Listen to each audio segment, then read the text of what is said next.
RGD classes YouTube channel पर आप सभी का स्वागत है भाई। जुड़ जाइएगा और क्लास को कंटिन्यू करते हैं आगे। और लास्ट क्लास में हमने शुरू कर दिया था हमारा राजस्थान का भौतिक विभाजन टॉपिक मेजर टॉपिक है और बहुत सारे क्वेश्चंस आपको हर एग्जाम में देखने को मिलेंगे यहाँ से। तो सभी के सभी जितने भी साथी हमारे देख रहे हैं क्लास को, वो अपने प्रॉपर नोट्स भी बनाते हुए जाएंगे जिससे कि बाद में उनको आसानी हो और बार बार इनको रिवाइज कर पाएंगे। तो 90% तक यहाँ से क्वेश्चन बाहर नहीं जाएगा। और इतना दावा कर सकता हूँ कि मैं जो लिखा रहा हूँ यहाँ पर, मैं जितनी चीज़ें बता रहा हूँ, मैं लिखाता कम हूँ, आपको बहुत सारी चीज़ें मैं समझा ज़्यादा देता हूँ ना। तो कभी कभार क्या है, ये अभी लिखाने में थोड़ा सा समय जाता है, तो आप एक काम किया करें कि थोड़ा सा जैसे मैं बोलता रहता हूँ, कोई एक्स्ट्रा पॉइंट जब क्लास में बोल लेते हैं तो उनको भी साथ साथ लिखते हुए चलें, जिससे कि आपके पास ज़्यादा कंटेंट मिल जाए। और लिखा मैं कम ही पाता हूँ आप लोगों के साथ में, ज़्यादा मैं वर्बली समझाने की कोशिश आपको करता हूँ। समझ आया? चलो आगे बढ़ते हैं, उसी क्लास को कंटिन्यू करेंगे। कल क्लास नहीं हुई थी उसके लिए माफ़ी चाहेंगे, थोड़ा सा कल बिजी थे और गर्मी बहुत ज़्यादा लग रही थी, इस चक्कर में मैं शेड्यूल ख़राब हो गया था, तो कल नहीं करा पाया था क्लास। और आज शुरू करते हैं। कल हमने ये भौतिक विभाजन पर शुरू किया था, जिसमें हमने जो बेसिक स्ट्रक्चर थी राजस्थान की उसके बारे में पूरा समझ लिया था। पश्चिमी जो मरुस्थल है, थार का मरुस्थल है जो पश्चिमी राजस्थान में विस्तारित है, इसके बारे में पढ़ लिया था, अच्छे तरीके से समझ लिया था। अब ये अच्छे तरीके से हम इस जो पश्चिम मरुस्थल जो राजस्थान का पश्चिम भाग है, इसको पढ़ना शुरू करते हैं।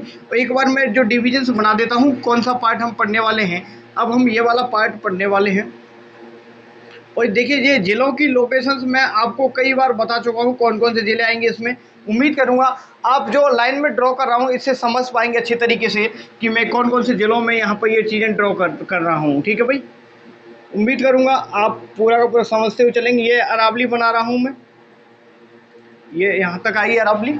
अरावली थोड़ा सा इधर भी जाती है ना, थोड़ा सा हम इधर की तरफ भी लेके चलेंगे। ये रहा अरावली, है ना। वैसे अगर हम बात करें तो कुछ जो अरावली की श्रेणियाँ या यहाँ तक भी है ना, थोड़ा सा बढ़ेंगे आगे, लेकिन आप यही याद रखिएगा, आपके एग्जाम की पॉइंट ऑफ व्यू से इतना ही ठीक है। ठीक है, ये है अरावली श्रेणी हमारी, और ये है हमारा पश्चिमी मैदानी प्रदेश ना, पूर्वी मैदानी प्रदेश हो गया ये पूर्वी मैदानी प्रदेश हो गया। ये हो गया पठार, ठीक है भाई, ये हो गया पठारी प्रदेश, ठीक है, पठारी क्षेत्र हो गया। ये हो गई अरावली, इनके बारे में डिटेल में क्लासेस होंगी आपकी। अरावली के बारे में डिटेल में होगी, पूर्वी मैदान और आपके पठारी क्षेत्र बोले तो हाड़ौती के बारे में। आज जो हमारा मेजर टॉपिक है ये है, हमारा कोशिश करेंगे कि इसमें आज हम कंप्लीट करें इस वाले पार्ट को। मुझे लगता नहीं कि हो जाएगा, बट कोशिश करेंगे हम। देखिएगा, यहाँ से शुरू करते हैं। अब हम शुरू करते हैं पश्चिमी, लिखेंगे हेडिंग राजस्थान का पश्चिमी मरुस्थलीय प्रदेश। राजस्थान का पश्चिमी, आराम से लिखते जाएंगे भाई, ना लिखाता हूं मैं आपको। पश्चिमी मरुस्थलीय प्रदेश लिखेंगे,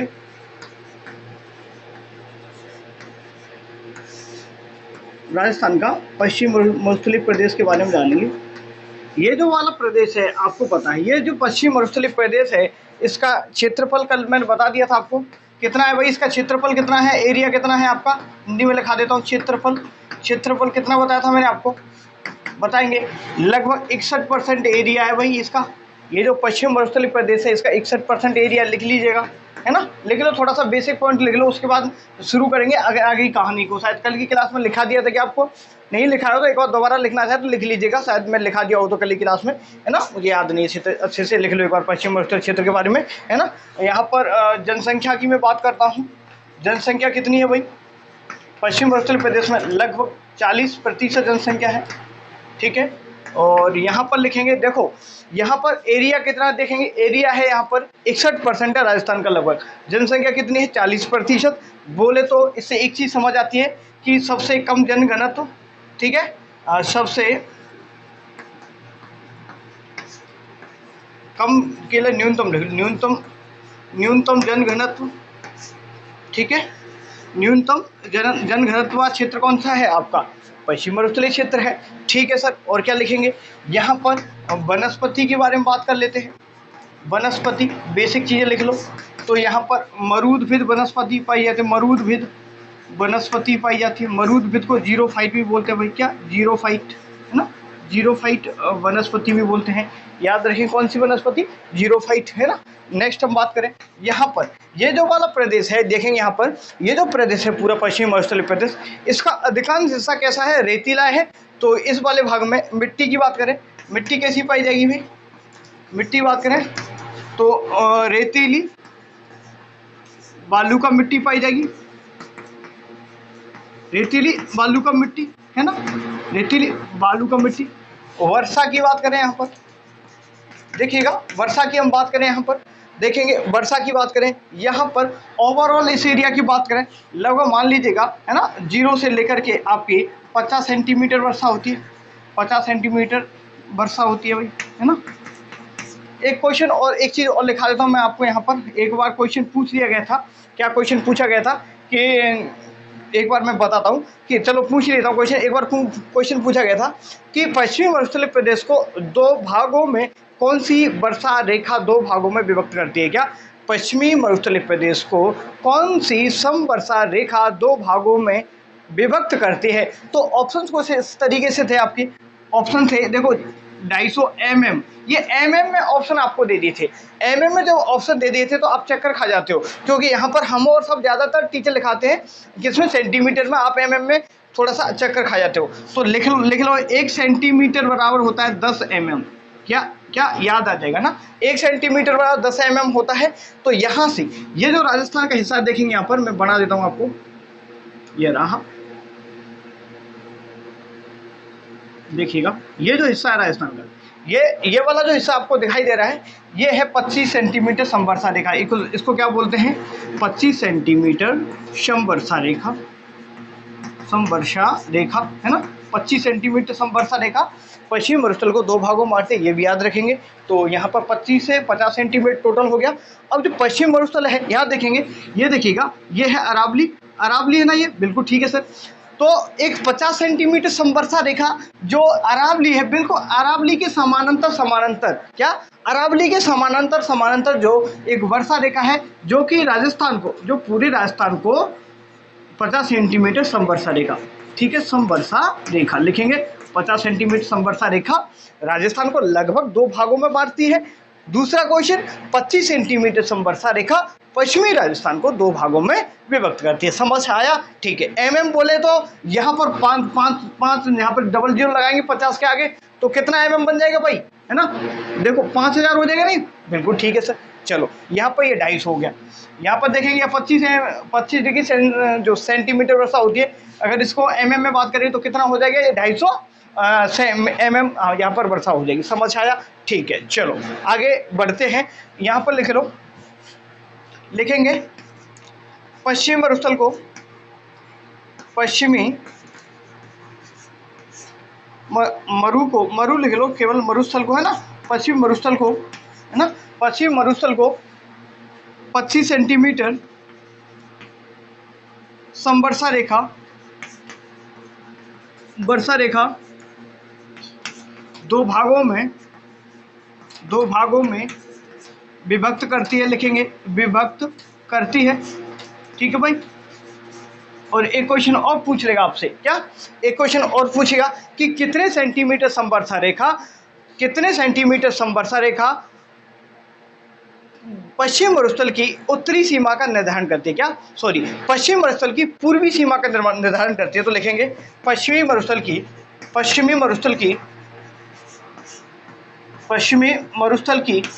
पूर्वी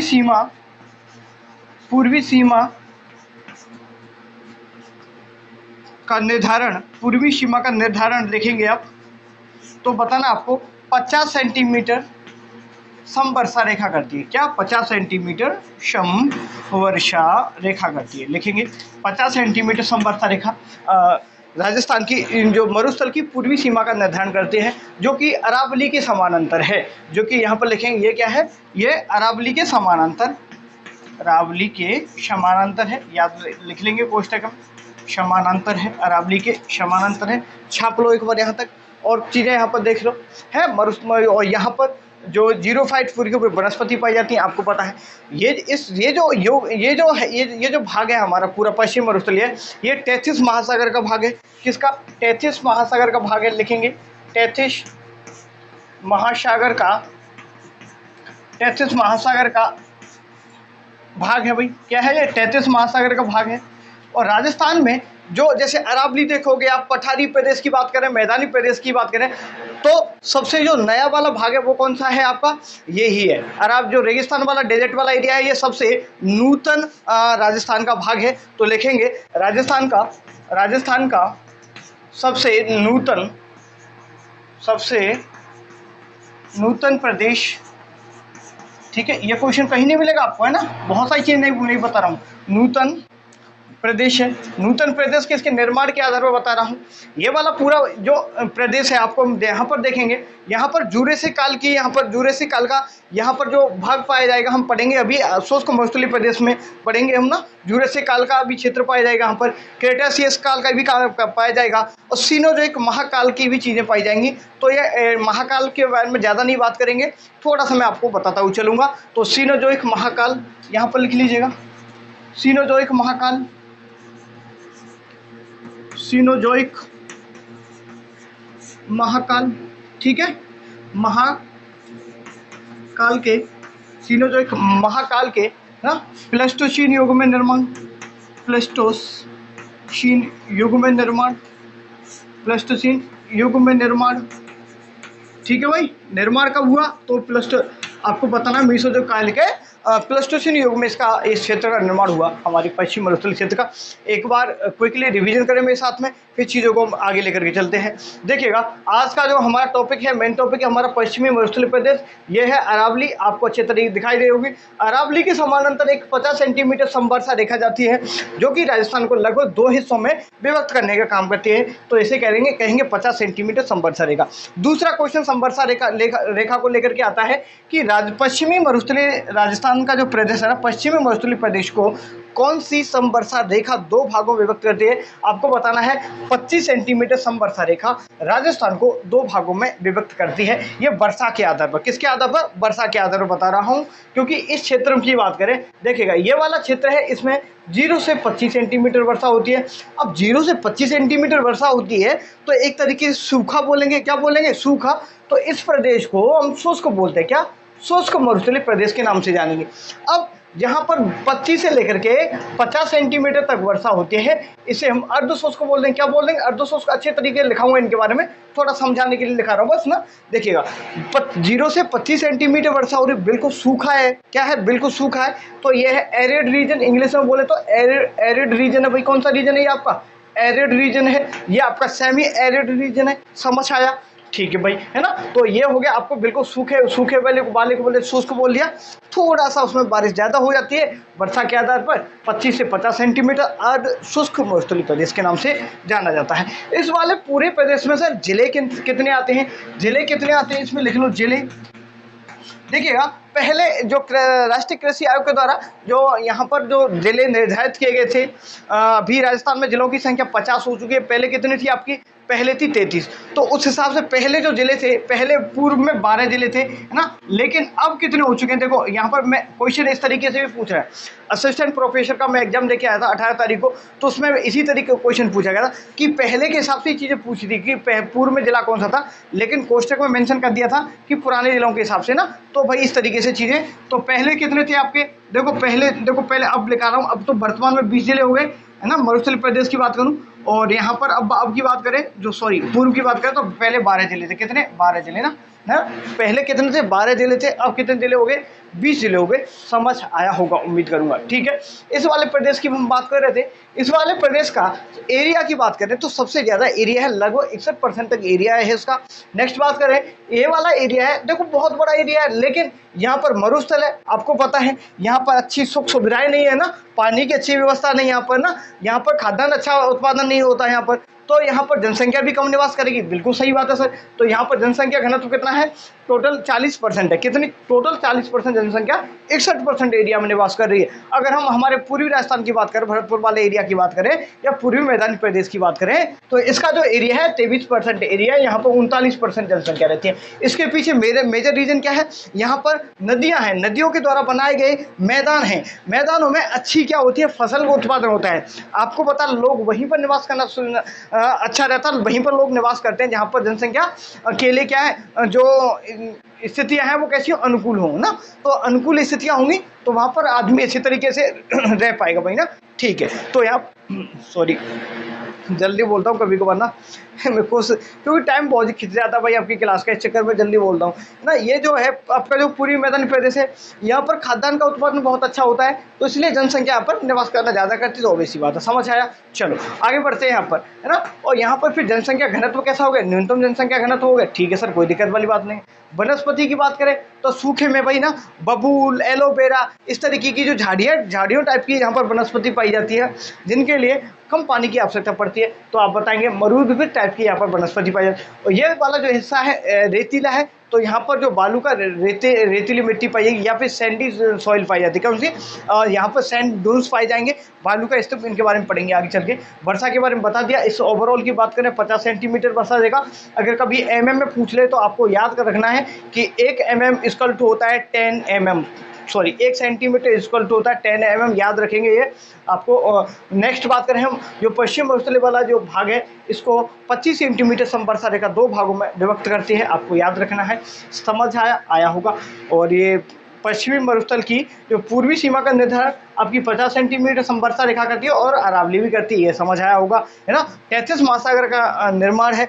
और राजस्थान में जो ये जो अरावली है, अरावली सबसे पहले निर्मित है। आपको बताना, मैं बताऊंगा अरावली के बारे में, पूर्व अरावली प्री कैम्ब्रियन युग के बारे में पढ़ाएंगे अच्छे तरीके से, पैलेओजोइक काल के बारे में बताएंगे, सब कुछ आगे में पढ़ाएंगे ना। ठीक है, चलो। और यहाँ पर अवसादी चट्टानें पाई जाती हैं, आपको पता है। यहाँ पर सैंडस्टोन्स पाए जाते हैं, क्या, यहाँ पर लाइम स्टोन है, आगे चल करके यहाँ पर ये मार्बल में, इस तरीके की चीज़ों में कन्वर्ट होने बहुत सारे यहाँ पर आपको पता है कि जो जीवाश्मों से बनने वाले, जैसे पेट्रोलियम है, क्या है, पेट्रोलियम है, गैस है, इनके बहुत सारे भंडार पाए जाते हैं हमारे पश्चिम राजस्थान में, है ना। चलो समझ आया। यहाँ पे ये नूतन प्रदेश है, आपको ये लिखाई दिया। नेक्स्ट सिनोजोइक काल के प्लेस्टोसीन युग में इसका निर्माण हुआ है, ये भी याद रखेंगे आप ना, और कोई दिक्कत वाली बात नहीं है, समझ आ गया होगा। अब मैं बढ़ता हूँ आगे और इसको हम करते हैं, मिटा देते हैं, इरेज कर देते हैं, कोई दिक्कत वाली बात नहीं है। मेरे भाई जितने भी साथी देख रहे हैं, एक बार लाइक और भाई ना ये क्या बोलते हैं, सब्सक्राइब करना ना, ये जरूर कर लिया करो इसको ना, जिससे कि आपको ना ये क्लास जैसे ही करवाऊंगा रोजाना, आपकी जो ये जो क्लास है रोजाना आपके, इसका टाइम फिक्स है 6 से 7 बजे के बीच में आपको ये रोजाना क्लास मिल जाती है। कितने बजे, 6 से 7 बजे के बीच में ये रोजाना आपको क्लास मिल जाती है। तो जा करके रोजाना चैनल पर जा करके देखिएगा। आपके छोटे बड़े भाई हो तो बोलिएगा कि आरजेडी क्लासेस चैनल पर पढ़ें, ठीक है भाई। चलो, तो ये रहा, अब हम पढ़ना शुरू करते हैं इस वाले भाग को। तो शुष्क मरुस्थलीय प्रदेश के बारे में पढ़ेंगे पहले, है ना। तो ये 2 भागों में बांट दिया हमने, तो पश्चिम मरुस्थलीय प्रदेश 2 भागों में बांटा हमने, है ना, 2 भागों में।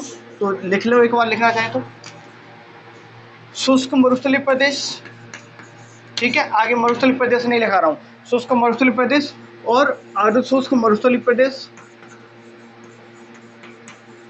ना। इसको लिखना चाहो तो बिल्कुल सूखे को लिखते बोलते हैं हम एरिड रीजन की बात करें, एरिड रीजन की बात करें, ये हो गया आपका सेमी एरिड, ठीक है, सेमी एरिड रीजन की बात करें, है ना, सेमी एरिड रीजन हो गया। नेक्स्ट बात करें, ये शुष्क वाला जो भाग है, शुष्क वाले भाग की बात करें और अर्धशुष्क वाले भाग की बात करें, देखिएगा ये बिल्कुल सूखा है, तो इसको राठ क्षेत्र के नाम से भी जानते हैं, इसको राठ क्षेत्र भी बोल देते हैं, राठ क्षेत्र, है ना। और ये वाला जो हिस्सा है इसको हम क्या बोलते हैं, कभी कभार आपको मिलेगा कहीं बांगर, है ना, बांगर को ही डै भी बोलते हैं, बांगर या बांगर क्षेत्र के नाम से भी इसे जानते हैं। एक है बागड़, जो कि हम मैं लास्ट क्लास में पहले भौगोलिक की जो प्रदेशों के कुछ नाम थे प्राचीन टाइम में, वो मैं लास्ट पहले करा चुका हूँ, जाकर के प्लेलिस्ट पर देख लीजिएगा ना, है ना, राजस्थान का कौन से प्रदेश को किस नाम से जानते थे, समझ आया। अब हम बात करें इस वाले रीजन की, है ना, हम ये शुष्क वाले रीजन की बात करें, इसको हम 2 भागों में बांट करके पढ़ेंगे, है ना, 2 भागों में बांट करके पढ़ेंगे। तो एक पार्ट रहेगा यहाँ पर, देखेंगे, यहाँ मिटा देता हूँ एक बार, देखिएगा, देखेंगे भाई, ये वाला भाग है, यहाँ पर देखिएगा, यहाँ पर पोकरण से इधर मोहनगढ़ इधर जाएंगे तो यहाँ पर ये बालोतरा, यहाँ पर थोड़ा सा बालोतरा, और ये फलौदी, और ये वाला जो रीजन है देखेंगे यहाँ पर, ये हो गया ये फलौदी, ये हो गया आपका बालोतरा, ये हो गया पोकरण, ये पोकरण इधर है ना, और मोहनगढ़, ये वाला एरिया को जोधपुर का भी हिस्सा शामिल करेंगे। ये वाला एरिया ये जुरासिक काल में निर्माण हुआ, इसका जुरासिक काल में निर्माण हुआ, समझ लो थोड़ा सा ना। यहाँ पर ये पथरीला भाग है, कैसा भाग है, ये पथरीला भाग है भाई, पथरीला भाग है, पथरीला तो है ही, इसके साथ में ये जमीन से थोड़ा उठा हुआ है। अब ऊंचा, पथरीला और ऊंचा है, लगभग कितना ऊंचा है सर, 300 मीटर के समथिंग ऊंचा हिस्सा है ये ना। ये पश्चिम मरुस्थल की बात करें तो पश्चिम मरुस्थल का ऐसा हिस्सा जो जमीन से थोड़ा उठा हुआ है, ऊंचा है। नेक्स्ट बात करें, पथरीला भाग है यहाँ पर ना, यहाँ ये पथरीला भाग है, आपको पता है, तो यहाँ पर सैंड ड्यून्स बनेंगे नहीं, क्या पथरीला भाग है तो सैंड ड्यून्स बनेगी नहीं। यहाँ पर बोले तो बालू का स्तूप इस वाले एरिया में बिल्कुल देखने को नहीं मिलेंगे। यहाँ पर लाठीश्री क्षेत्र मिलेगी, सेवट घास, धामड़ घास है ना, बहुत सारी चीज़ें इसके बारे में पढ़ेंगे, सीर के बारे में पढ़ेंगे, रैग, हमादा, बहुत सारी चीज़ें अभी आ जाएंगी आपके सामने। इसका निर्माण कब होता है, जुरासिक काल में, ठीक है, जुरासिक काल में इसका निर्माण होता है। और इसके बारे में ये जो एरिया है इसको, ये क्रेटेशियस काल में इसका निर्माण होता है। और थोड़ा सा जान लें तो ये पश्चिम मरुस्थल है ना, पश्चिम मरुस्थल में जो साइड वाला एरिया ना, ये वाला एरिया ना, ये थोड़ा सा धसा हुआ है। क्योंकि देखो आपने देखा होगा जब मैंने लास्ट टाइम पढ़ाया था आपको, और अब की पढ़ाएंगे भी, कि जो आपकी इंदिरा आईजीएनपी आती है, तो आईजीएनपी से जो पश्चिम बाईं तरफ, सॉरी दाईं तरफ है ना, इस तरीके से चलेंगे ना,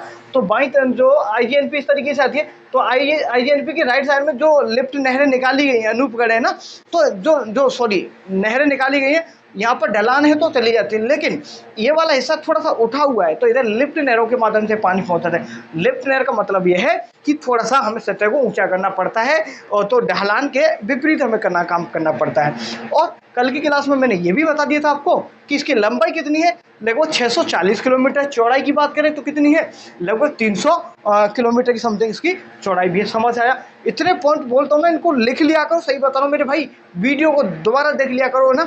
लेकिन क्यों लिखा नहीं सकता, हमारे पास संसाधन इतने ही है ना, थोड़ा सा कॉपरेट करेंगे। हमारी अभी जॉब नहीं लगी है, जॉब लग जाएगी तो हम निश्चित रूप से हम बढ़िया तरीके डिजिटल बोर्ड लाएंगे, फिर तहलका मचा देंगे, अच्छे तरीके से पढ़ेंगे। अभी रिजल्ट नहीं दे रहे ये लोग ना, दिनेश बोर्ड वाले, पता नहीं इन लोगों की मंशा क्या है ना। इतने बड़े संस्था के अध्यक्ष बन के बैठे, इनको काम करना नहीं आ रहा सर, है ना। तो बेरोजगारी इस कदर बढ़ चुकी है कि भाई कुछ कह ही नहीं सकते भाई, इन लोगों को समझ ही नहीं आता कि क्या हो रहा है क्या नहीं हो रहा है। तो जो बेरोजगार है भाई, जो हम हैं, आप लोगों सभी साथी ना, मैं तो एज फ्रेंडली आप लोगों को चीज़ों को पढ़ाता हुआ समझाता हुआ आया हूँ, ठीक है भाई, आपके साथ में। लेकिन लोगों को ना चीज़ें समझनी चाहिए एटलीस्ट ना।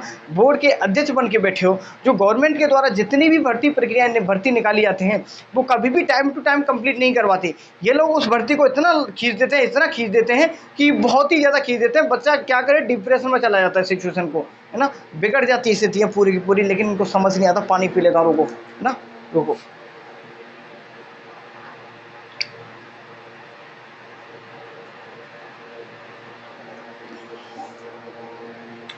तो ये लोग अध्यक्ष जी, पता नहीं भाई ना, ये अध्यक्ष जी को पता नहीं। मेरा अकाउंटेंट का एग्जाम दिया था मैंने, रिजल्ट पेंडिंग में, बहुत सारे एग्जाम देके बैठा हूँ, क्वालिफाई भी करके बैठा हूँ। मैं फाइनल मेरिट में 5 से 7 एग्जाम में रह चुका हूँ, बस फाइनल मेरिट में फाइनल सिलेक्शन नहीं हुआ है भाई का, है ना। तो उम्मीद करता हूँ कि आप थोड़ा सपोर्ट बनाए रखेंगे। और जो गवर्नमेंट जिस तरीके से काम कर रही है ना भाई, इनका जो रवैया है ना काम करने का, वो बिल्कुल मुझे अच्छा नहीं लगता। क्योंकि देखो, इलेक्शन का रिजल्ट है वो टाइम पे दे देंगे ये लोग, लेकिन जो बच्चों का एग्जाम करवाते हैं उसका रिजल्ट बिल्कुल टाइम पे नहीं देते, आंसर की बिल्कुल टाइम पे नहीं देते, गुमराह किया जाता है, भर्ती को बहुत लंबा खींच दिया जाता है, जो कि बहुत ही गंदी मंशा लगती है जो गवर्नमेंट की इस तरीके की। क्योंकि अगर आपने वैकेंसी निकाली है तो भाई कंप्लीट कराएं, क्योंकि युवा ना उसके प्रति बहुत ज़्यादा डेडिकेटेड होकर के तैयारी करते हैं, फिर भी आप लोग उसका रिजल्ट ना दें। अब नौकरी ना लगने के चक्कर में बेरोजगार युवा साथियों को इतनी परिस्थितियां झेलनी पड़ रही हैं। गांव जा नहीं सकते, क्योंकि गांव जाएंगे बड़े बुजुर्ग, कोई इधर का उधर का आलतू फालतू के लोग मिलते हैं, कोई कुछ कहेगा, बेटा नौकरी क्यों नहीं लगी, क्या जवाब दें भाई उनको कि गवर्नमेंट ढंग से काम ही नहीं करी, रिजल्ट नहीं निकाल रही, तैयारी तो कर रहे हैं हम लेकिन रिजल्ट ही नहीं निकाले, तो क्या करें भाई, है ना। तो स्थितियाँ इतनी बिगड़ी हुई है, इन लोगों की मंशा ही गलत है भाई ना। तो गवर्नमेंट को काम करना चाहिए, एटलीस्ट ना टाइम से काम करो भाई। तो ये चीज़ें बिल्कुल गलत हैं। और समाज की बात करें तो समाज में इतनी चीज़ें गंदगी फैली हुई है कि गवर्नमेंट जॉब लगी है वही होशियार है, वही सब कुछ जानता है, अदरवाइज सब लोग नल्ले हैं, निठल्ले, कुछ नहीं जानते। समाज की हमारी जो सोसाइटी है उसकी सोच को भी बदलना जरूरी है भाई। आज के टाइम पे ना कोई लड़का बहुत मेहनत करता है, बहुत ज़्यादा अपनी तरफ से बेस्ट देता है। हर लड़का चाहता है कि उसे गवर्नमेंट जॉब मिले, हर लड़का चाहता है कि वो भी अपना जीवन एक अच्छे लेवल पे लेकर के जाए, अपनी लाइफ को स्टेबल करे, है ना। लेकिन समाज, लोग ये उसको जीने नहीं देते। ये लोग ना इतना तंग कर देते हैं, इधर की उधर की आलतू फालतू चीज़ें टेंशन देते हैं। तो मेरा मानना है कि कोई भी गार्जियन अगर मेरी इस वीडियो को सुने तो कभी भी अपने बच्चों को प्रेशराइज मत करिएगा कि गवर्नमेंट जॉब लगना है लगना है लगना है। भाई वो अपनी तरफ से बेस्ट कर रहा है, उसे रिलैक्स दो, कम से कम उसे पढ़ रहा है तो पढ़ने दो, है बच्चे को मेहनत करा तो मेहनत करने दो। इधर से जो गवर्नमेंट है ये अत्याचार कर रही है रिजल्ट निकाल टाइम पे, तो बहुत सारी चीज़ें डगमगा रही है भाई ना। तो जितने भी साथी अपने गाँव के हो, बड़े बुजुर्ग हो ना, कभी भी अपने बच्चों को परेशान मत किया करो कि ये नहीं हुआ, सिलेक्शन नहीं हुआ, वो नहीं हुआ। इतना डिप्रेशन सिचुएशन बढ़ती हुई जा रही है कि लोग आज के टाइम पे अपनी बात को किसी के साथ शेयर नहीं कर पा रहे हैं, है ना। क्योंकि उनको पता है कि उनका जीवन है ना बिल्कुल गोल गोल घूम रहा है, गोल गोल घूम रहा है, पूरा का पूरा जीवन बर्बाद हो गया इस पढ़ाई के चक्कर में। कुछ साथी सोचते हैं कि पढ़ाई नहीं करते तो अच्छा रहता, क्योंकि ना कहीं प्राइवेट काम कर लेते, 2 पैसे कमाते आज। लेकिन आज ज़्यादातर लोग ना 25 से 30 साल की उम्र के हो चुके हैं, लेकिन उनकी सरकारी जॉब नहीं लगी है। सरकारी जॉब ना लगने के पीछे सबसे बड़ा कारण है ये जो गवर्नमेंट की तरफ से जो मानसिकता है, भाई मुझे गलत लगता है ये चीज़ें। क्या बताऊँ मैं इसके बारे में, कुछ नहीं बोलूँगा, छोड़ो। ये लेक्चर दे दिया था मैंने बेसिक गंदा, छोड़ो यार ना, मुझे गुस्सा आ जाती है इन चीज़ों को, लेकिन मुझे नहीं बोलना चाहिए ना। चलो इस पर बात करते हैं, हम टॉपिक से भटक जाते हैं, लेकिन गुस्सा रहता है भाई ना, क्या करें। ये बेरोजगारी का दर्द है भाई ना, ये जीने नहीं देता यार। बेरोजगारी का दर्द सिर्फ बेरोजगारी समझ सकता है, और जो लोग बढ़िया तरीके से महलों में बैठे हुए हैं ना, उनको क्या पता है बेरोजगारी का दर्द क्या होता है। तो चीज़ों को समझें और सपोर्टिव रहें अपने बच्चों के साथ में, सभी के साथ में, तो चीज़ें बेहतर होंगी। ठीक है, चलो इसको और बढ़ाते आगे। देखिए आगे ये बंगर हो गया। अब इस वाले हिस्से को मैंने बता दिया, ये वाला हिस्सा है आपका पथरीला ऊंचा उठा हुआ हिस्सा है, जुरेसिक काल में निर्माण होता है वगैरह लगाएगा। ठीक है, तो यहाँ पर देखेंगे, यहाँ पर देखिए इसको 2 भागों में बांटेंगे। इसको हम बालू का स्तूप युक्त क्षेत्र बोले, और दूसरा क्षेत्र आपका बालू का स्तूप मुक्त क्षेत्र। अब देखो ये कैसे है, समझो अच्छे तरीके से। देखिएगा आपको पता ही है कौन सा एरिया है भाई, बिल्कुल रेतीला एरिया, बिल्कुल ठीक है सर। यहाँ देखो ये जो एरिया है पूरा रेतीला होने को तो रेत यहाँ पर भी है ना। देखो ये जो रेतीला एरिया पूरा का पूरा, इसमें भी बात करें रेतीला एरिया है, वहाँ पर बालू का स्तूप बोलते हैं। इंग्लिश में बोले तो सैंडून्स बोलते हैं इसको, इंग्लिश में बोले तो सैंडून्स बोलते हैं। ठीक है, सैंडून्स वाला एरिया और सैंडून्स फ्री एरिया, ये 2 तरीके से है, आपको याद रखना है। तो सैंडून्स फ्री, यहाँ पर ये सैंडून्स फ्री कर देते हैं, लिख ले इंग्लिश में, देखो सैंडून्स फ्री एरिया ना। ठीक है, चलो इसको रहने देते हैं। अब हम बात करेंगे, ये जब कल मैंने लास्ट क्लास में आपको बताया था कि कितना है ये जो आपका जो बालू का स्तूप युक्त क्षेत्र लगभग 58.5% है। तो ये वाला एरिया लगभग 41% के समथिंग, 41.5% के समथिंग ये वाला इतना एरिया है। समझ आया? ठीक है, चलो अब शुरुआत करते हैं। एक वाले पार्ट को ही कंप्लीट कर पाएंगे क्योंकि टाइम हो गया लगभग 1:40 हो गया, मुझे 2 बजे जाना है। लेकिन फिर भी मैं एक पार्ट को कंप्लीट करवा देता हूँ फटाफट, फिर ना बंद करेंगे, फिर कल की क्लास में करेंगे। चलो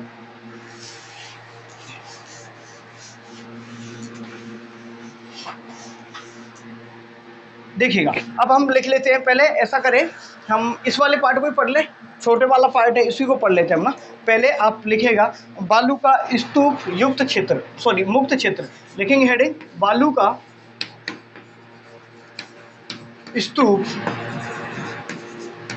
मुक्त क्षेत्र लिखेंगे मुक्त क्षेत्र लिखेंगे। आप इस वाले एरिया को पढ़ लेते हैं जल्दी फटाफट ना, 10 मिनट में कोशिश करेंगे ना। ये सैंडून्स, ठीक है, सैंडून्स फ्री एरिया के बारे में बात करेंगे। ये वाला एरिया ना, इसके बारे में पढ़ेंगे। इसका कितना एरिया है, 41.5% एरिया पर है। ठीक है, यहाँ पर क्या क्या चीज़ें पढ़ने को मिलेंगी। यहाँ पर एक चीज़ हम पढ़ेंगे, ये पथरीला भाग है। देखिएगा मरुस्थल में यहाँ पर ये पथरीला भाग है। पथरीले भाग को देखो, या कुछ ये लिख लो, हम्मादा क्या है। एक कभी कभार आता है, क्वेश्चन पूछ लेता है हम्मादा क्या है। तो पथरीला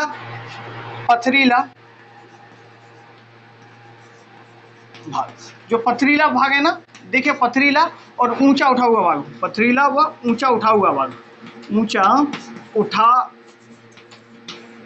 ना, पथरीला और ऊंचा उठा हुआ जो भाग है ना, ये है आपका हम्मादा बोलते हैं। क्या बोलते हैं? हम्मादा। इसमें बहुत सारी चट्टानें होती हैं, मिश्रण होता है, आप ध्यान रखेंगे। ये रॉक वाला एरिया है, इसको बोलेंगे हम्मादा। नेक्स्ट बात करें, आप बात कर सकते हैं, एक मिलेगा रेग।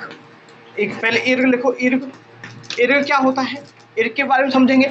तो ये जो आपका जो ये है हम्मादा, ठीक है, हम्मादा है ना, हम्मादा के जो आसपास में जो रेतीला एरिया है ना, हम्मादा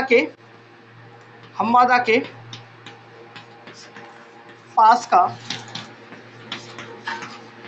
रेतीला भाग है ना, रेतीला भाग को क्या बोलते हैं हम? इर्ग बोल देते हैं। और नेक्स्ट रेग की बात करें तो रेग शॉर्ट में लिख लो, ये मिश्रित क्षेत्र है। कैसा है? मिश्रित क्षेत्र है, ठीक है, मिश्रित क्षेत्र है भाई। मिश्रित तो बोले तो इसमें रेतीला भी है, रेतीला भी है, और कंकड़ पत्थर भी मिल जाएंगे यहाँ पर, कंकड़ पत्थर भी इस वाले एरिया में मिल जाएंगे। समझ आया? अब अच्छे तरीके से समझना शुरू करते हैं और आगे बढ़ाते हैं। अब थोड़ा सा मैं ये जो आपका डायग्राम है इसको मिटाता हूँ और केवल मैं इसको लिखाता हूँ आपको। किसके बारे में? देखिएगा, ये लिख लिया आपने, एक बार लिख लो, एक बार इसको लिख लिया होगा, लिख लो। चलो एक बार लिखना चाहें, जो भी साथी है ना कभी भी इसको देखें तो नोट्स बनाते चलेंगे। ये देखेंगे यहाँ पर है, देखो इस तरीके से, यहाँ से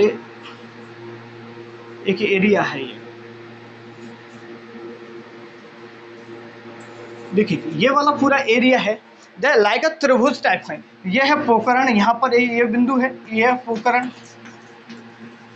ठीक है। ये है फलौदी, ये क्या है? फलौदी है, फलौदी है। ये वाला पॉइंट है, ये वाला पॉइंट है बालोतरा। कौन सा है? बालोतरा। समझते चलेंगे, ठीक है। तीनों पॉइंट के बारे में ये मिटा देता हूँ मैं आपको, ठीक है। देखो भाई, यहाँ पर देखें, हम अच्छे तरीके से समझने की कोशिश करोगे तो देखो भाई, यहाँ देखेंगे ये है पोखरण, पोखरण से इधर जाएंगे तो देखो मोहनगढ़ फलौदी की तरफ बढ़ेंगे, फलौदी से नीचे इधर पोखरण से आएंगे तो ये बालोतरा नया जिला बन गया। और यहाँ से थोड़ा सा आगे बालोतरा से बढ़ेंगे, जोधपुर का कुछ पश्चिमी हिस्से को शामिल करेंगे और ये फलौदी का कुछ हिस्सा। यहाँ ये जो क्षेत्र फैला हुआ है लाइक त्रिभुज, त्रिभुज के समान, ये ना ट्राइंगल के समान ये क्षेत्र बना हुआ है ना, ठीक है। वैसे एग्जैक्ट ट्राइंगल नहीं बन रहा, लेकिन इस तरीके से ये जो क्षेत्र फैला हुआ है इसको बोलेंगे कौन सा? बालू का स्तूप मुक्त क्षेत्र। अब यहाँ पर क्या क्या चीज़ें मिलेंगी? यहाँ पर एक मिलेगा सीज, सीज बोले तो सीज क्या है? तो solar energy enterprises zone, solar energy enterprises zone के बारे में बात करेंगे। यहाँ पर यहीं पर मिलेगा एक लाठी सीरीज, लाठी सीरीज क्षेत्र भी मिलेगा, लाठी सीरीज क्षेत्र मिलेगा यहाँ पर। और लाठी सीरीज में ही आपको नलकूप मिल जाएगा, चांदर नलकूप मिल जाएगा, ठीक है भाई। चलो आगे बात करें, यहाँ पर और क्या क्या चीज़ें मिलेंगी?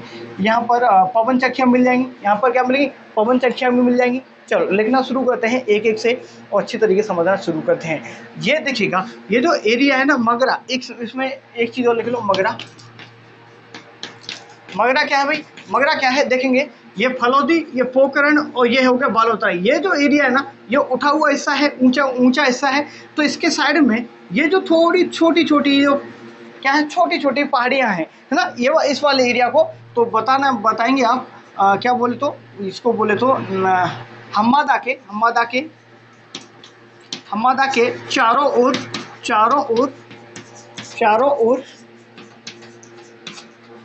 छोटी छोटी, ठीक है, पहाड़ियाँ, छोटी छोटी पहाड़ियों की बात करें, पहाड़ी, छोटी छोटी पहाड़ी, ठीक है। पहाड़ी क्षेत्र को ना, पहाड़ी क्षेत्र को, जो पहाड़ी क्षेत्र है ना, छोटी छोटी क्या है यहाँ पर? अवशेष के रूप में छोटी छोटी पहाड़ियाँ हैं, उनको मगरा के नाम से जानते हैं। समझ आया? ठीक है। चलो यहाँ पर हम आगे और बात कर लेते हैं। यहाँ देखेंगे, अगर आपको एक बार देखना है, फलौदी के बारे में बात कर लो। फलौदी में यहाँ पर रन या टोड और बहुत सारी चीज़ें देखने को मिलेंगी आपको। यहाँ पर लाठी सीरीज लिख लो पहले, लाठी सीरीज क्या है सब देखिएगा। लाठी सीरीज, ये जो आपका सैंडून्स फ्री एरिया है, यहाँ पर देखेंगे, यहाँ बना देता हूँ मैं आपको, ये लीजिएगा, देखो ये दिखाई दे रही है एक पट्टी आपको, बिल्कुल ये चौक हमारा ढंग से नहीं चला लेकिन फिर भी चला देंगे इसको।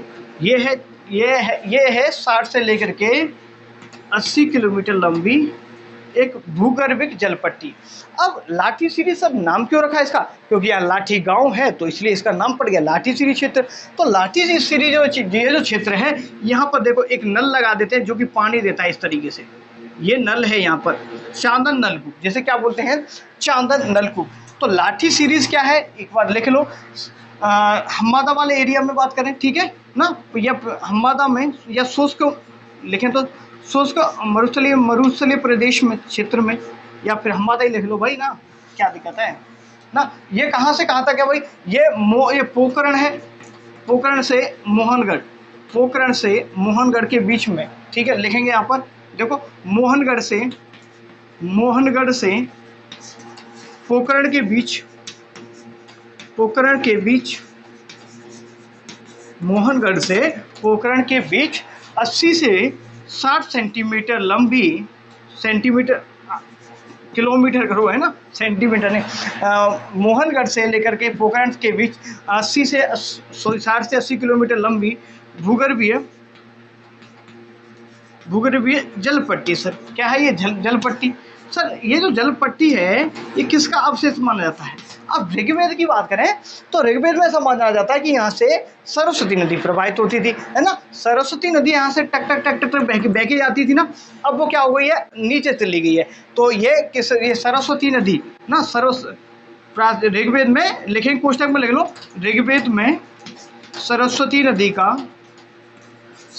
नदी का प्रवाह क्षेत्र,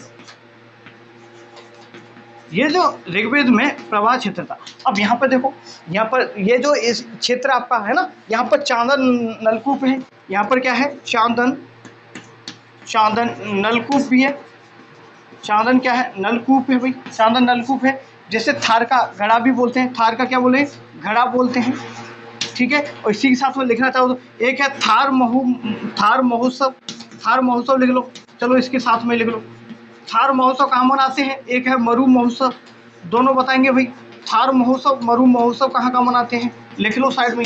तो थार महोत्सव जाएगा आपका ये बालोतरा और बाड़मेर में, बालोतरा और कुछ बाड़मेर के एरिया में, दोनों में मनाया जाता है, ठीक है भाई। ये बालोतरा और बाड़मेर इस तरीके से लिख लो। और ये जो है आपका मरु, ये आपका जैसलमेर में, कहाँ पर है, जैसलमेर में, ये भी साइड में लिख लो, है ना। ये क्वेश्चन भी पूछ लेते हैं। चलो समझ आया होगा अच्छे तरीके से, कोई दिक्कत वाली बात नहीं है।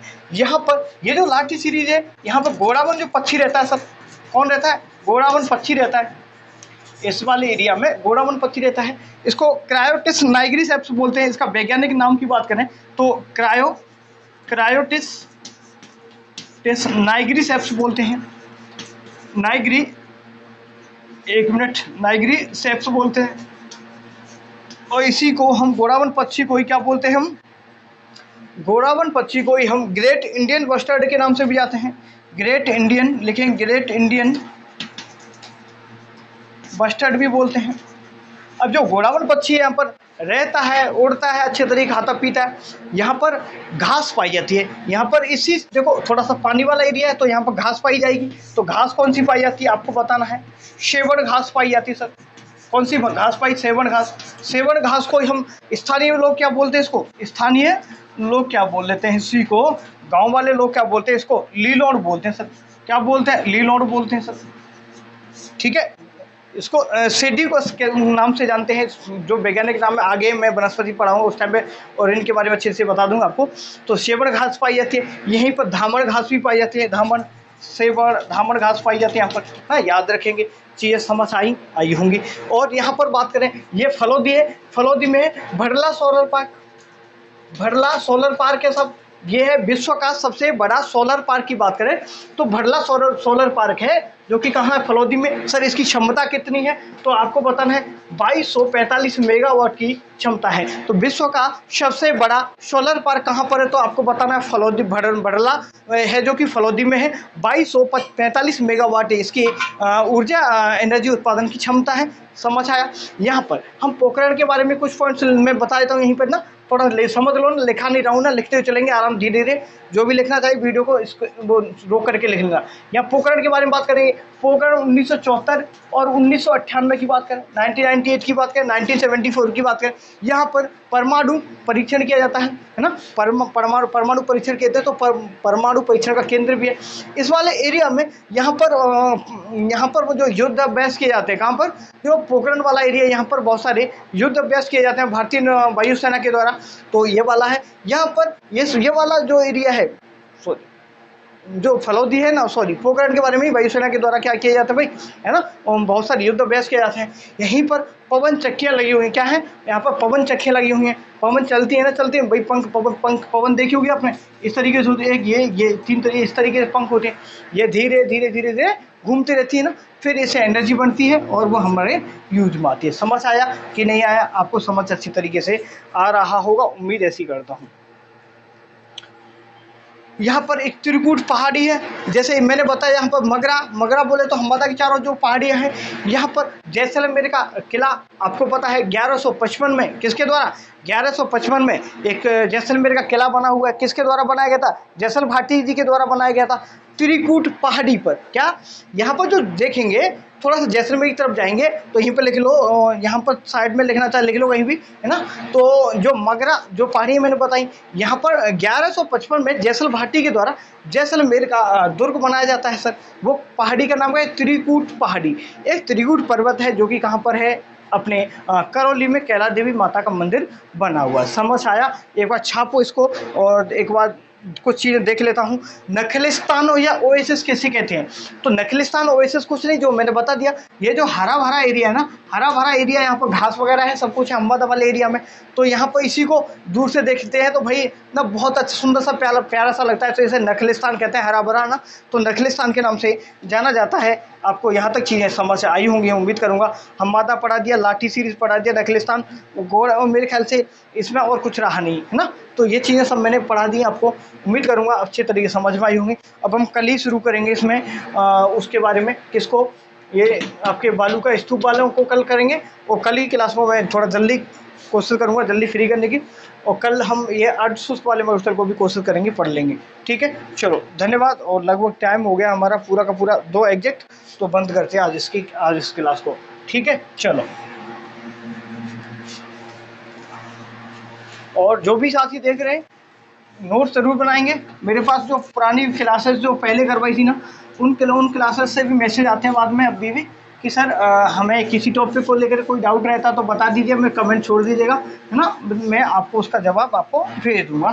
कोई दिक्कत वाली बात नहीं, बस पढ़ते रहें। और कभी भी इसको पढ़ो, ये सभी एग्जाम्स के लिए इंपॉर्टेंट रहेंगे क्लास, चाहे 2024 में पढ़ रहे हो, 2025 में पढ़ रहे हो, कभी भी पढ़ें। ठीक है, चलो इसको बंद करते हैं, बाकी का हम फिर कल मिलेंगे।